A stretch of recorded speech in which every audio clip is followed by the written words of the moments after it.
ഇപ്പൊ കുറച്ച് ദിവസം മുമ്പ് നിള ആരതി നടന്നു, മലപ്പുറത്ത് നിള ആരതി നടന്നു. അതും സമുദ്ര പൂജ തന്നെയാണ്.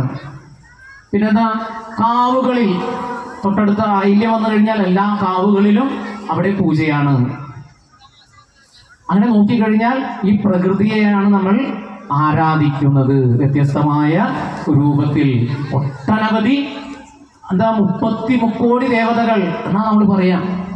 അതിൽ ഈ പറഞ്ഞ സമുദ്രവും കാവും കുളങ്ങളും എല്ലാം പെടുന്നതിനകത്ത് നാഗത്താന്മാരും ഭൂതത്താന്മാരും യക്ഷകിന്നര ഗന്ധർവ അങ്ങനെ തുടങ്ങി എല്ലാവരും നമുക്ക് ഈശ്വരനാണ്. നമുക്ക് അവരെല്ലാം നമ്മൾ ആരാധിക്കുന്നു.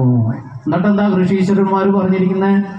ഏകം സദ്വിപ്രാ ബഹുധാ വദന്തി. സത്യമായി ഒന്നേ ഉള്ളൂ, അതിനെ വ്യത്യസ്ത രൂപത്തിൽ നമ്മൾ ആരാധിക്കുന്നു.